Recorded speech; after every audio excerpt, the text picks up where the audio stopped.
এনিটক্সলৈ আপোনালোক সকলোকে স্বাগতম জনাইছো। গৌৰৱ গগৈৰ সন্দৰ্ভত এতিয়া মন্তব্য কৰিছে মন্ত্ৰী পীযুষ হাজৰিকাই। গৌৰৱ গগৈ হেনো অকল পাকিস্তানলৈ যোৱাই নহয়, তেওঁ তাত বহুত দিন থাকি আহিছে আৰু গৌৰৱ গগৈক লাহোৰলৈকে যোৱাৰ আচলতে অনুমতি দিয়া হৈছিল, কিন্তু তাৰ পাছতো গৌৰৱ গগৈ হেনো বহু জেগাত ঘূৰি আহিছে বুলি মন্তব্য কৰিছে মন্ত্ৰী পীযুষ হাজৰিকাই। জনাইছো সবিশেষ। গৌৰৱ গগৈৰ সন্দৰ্ভত মন্ত্ৰী পীযুষ হাজৰিকাৰ মন্তব্য। আগতেই স্বীকাৰ কৰা হলে কথাটো তল পৰি গল হয়। ইমান দিনে কিয় ঘূৰাই পকাই থাকিলে তেওঁ? গৌৰৱ গগৈৰ পৰা উত্তৰ বিচাৰিছে পীযুষ হাজৰিকাই। গৌৰৱ গগৈ পাকিস্তানলৈ অকল যোৱাই নাই,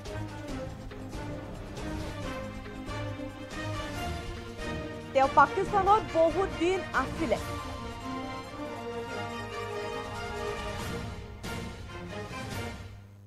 লাহোৰলৈকে তেওঁ যোৱাৰ অনুমতি পাইছিল।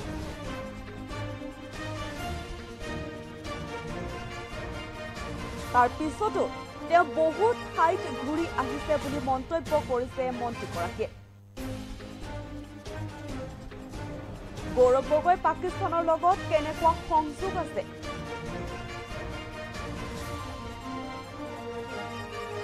পাকিস্তানৰ কৰ্তৃপক্ষৰ লগত গৌৰৱ গগৈৰ ষ্ট্ৰং বণ্ডিং আছে বুলি মন্তব্য কৰিছে পীযুষ হাজৰিকাই। আৰু যিগৰাকী সাংসদে পাকিস্তান বাৰে বাৰে ভ্ৰমণ কৰে,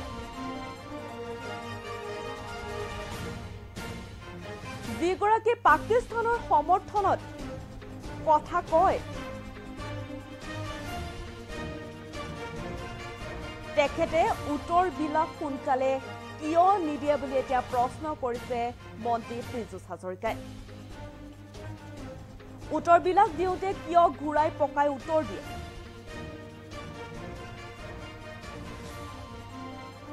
গতিকে তাত কিবা ৰহস্য আছে বুলি মন্তব্য কৰিছে মন্ত্ৰীগৰাকী। আৰু ৰহস্য নিশ্চয়কৈ ওলাব বুলিও মন্তব্য কৰিছে পীযুষ হাজৰিকাই। যেহেতু গৌৰৱ গগৈৰ সন্দৰ্ভত মন্ত্ৰী পীযুষ হাজৰিকাই এনেদৰে এতিয়া মন্তব্য কৰা দেখিবলৈ পোৱা গৈছে। তেওঁ কৈছে যে আগতেও স্বীকাৰ কৰা হলে কথাটো তল পৰি গল হয়। ইমান দিনে কিয় ঘূৰাই পকাই থাকিলে তেওঁ?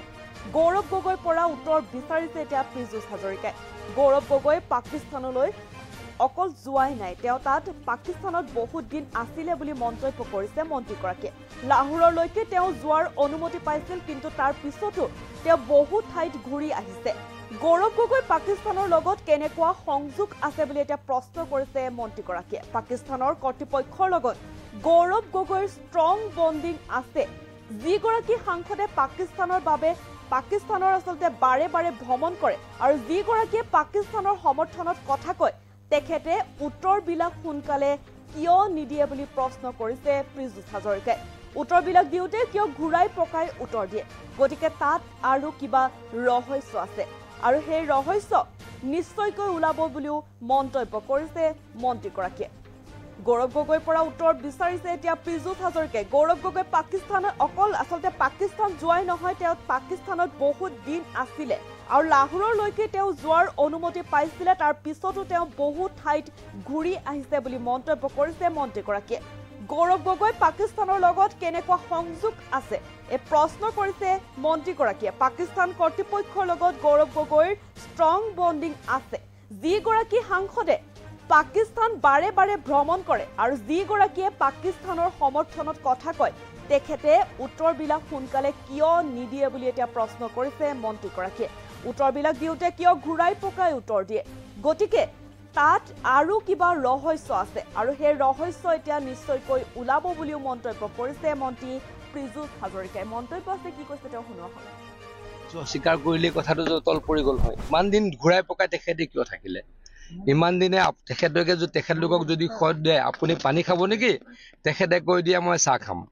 আপুনি ভাত খাব নেকি? তেখেতে কৈ দিয়ে মই ক'ৰবাত বাহিৰলৈ যাম। তেনেকৈ কথাবিলাক কয়। সাংবাদিকসকলে সুধি আছিলে, সকলোৱে সুধি আছিলে, হিমন্ত বিশ্ব শৰ্মা ডাঙৰীয়াই সুধি আছিল আপুনি পাকিস্তানলৈ গৈছিল নেকি? উত্তৰবিলাক নিদিয়ে। পাকিস্তানত অকল যোৱাই নাই, পাকিস্তানত তেওঁ বহুদিন আছিলোঁ। পাকিস্তানত তেখেতে বহুত দিন আছিলোঁ। মই জনামতে তেখেতে লাহোৰলৈকে প্ৰথমে যোৱাৰ অনুমতি পাইছিলে। তাৰ পাছত আকৌ বেলেগ কেইবাখনো ঠাই তেখেতে ঘূৰি আহিছে। কেনেকুৱা তেখেতৰ সংযোগ আছে, ইমান ষ্ট্ৰং বণ্ডিং পাকিস্তানী কৰ্তৃপক্ষৰ লগত তেখেতৰ আছে। আজিয়ে মই এটা টুইট কৰিছোঁ, তেখেতে কৈছে যে আমি ইয়াতে আমাৰ পাকিস্তান ভাৰতৰ ক্ৰিকেটত আমি ফূৰ্তি কৰাতকৈ পাকিস্তানত বানপানীত মানুহসকল কি বিপদ পৰিছে তাৰ কাৰণেহে চিন্তা কৰিব লাগে।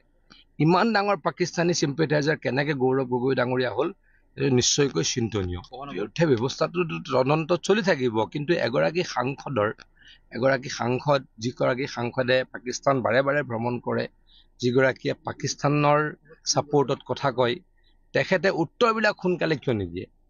উত্তৰবিলাক কওঁতে কিয় ঘূৰাই পকাই উত্তৰ দিয়ে? গতিকে তাত আৰু নিশ্চয় কিবাকৈ ৰহস্য আছে মোৰ বোধৰে। গতিকে ৰহস্য নিশ্চয়কৈ ওলাব। আগতেই স্বীকাৰ কৰিলেই কথাটো তল পৰি গ'ল হয়। ইমান দিন ঘূৰাই পকাই তেখেতে কিয় থাকিলে? ইমান দিনে তেখেতলোকক যদি সদ দিয়ে, আপুনি পানী খাব নেকি? তেখেতে কৈ দিয়ে মই চাহ খাম। আপুনি ভাত খাব নেকি? তেখেতে কৈ দিয়ে মই ক'ৰবাত বাহিৰলৈ যাম। তেনেকৈ কথাবিলাক কয়। সাংবাদিকসকলে সকলোৱে সুধি আছিলে, হিমন্ত বিশ্ব শৰ্মা ডাঙৰীয়াই সুধি আছিল আপুনি পাকিস্তানলৈ গৈছিল নেকি? উত্তৰবিলাক নিদিয়ে। পাকিস্তানত অকল যোৱাই নাই, পাকিস্তানত তেওঁ বহুদিন আছিলোঁ। পাকিস্তানত তেখেতে বহুত দিন আছিলোঁ। মই জনামতে তেখেতে লাহোৰলৈকে প্ৰথমে যোৱাৰ অনুমতি পাইছিলে। তাৰ পাছত আকৌ বেলেগ কেইবাখনো ঠাই তেখেতে ঘূৰি আহিছে। কেনেকুৱা তেখেতৰ সংযোগ আছে, ইমান ষ্ট্ৰং বণ্ডিং পাকিস্তানী কৰ্তৃপক্ষৰ লগত তেখেতৰ আছে। আজিয়ে মই এটা টুইট কৰিছোঁ, তেখেতে কৈছে যে আমি ইয়াতে আমাৰ পাকিস্তান ভাৰতৰ ক্ৰিকেটত আমি ফূৰ্তি কৰাতকৈ পাকিস্তানত বানপানীত মানুহসকল কি বিপদ পৰিছে তাৰ কাৰণেহে চিন্তা কৰিব লাগে। ইমান ডাঙৰ পাকিস্তানী চিম্পেথাইজাৰ কেনেকে গৌৰৱ গগৈ ডাঙৰীয়া হ'ল, এইটো নিশ্চয়কৈ চিন্তনীয়। বিৰুদ্ধে ব্যৱস্থাটো তদন্তত চলি থাকিব, কিন্তু এগৰাকী সাংসদ যিগৰাকী সাংসদে পাকিস্তান বাৰে বাৰে ভ্ৰমণ কৰে, যিগৰাকীয়ে পাকিস্তানৰ ছাপোৰ্টত কথা কয়, তেখেতে উত্তৰবিলাক সোনকালে কিয় নিদিয়ে? উত্তৰবিলাক কওঁতে কিয় ঘূৰাই পকাই উত্তৰ দিয়ে?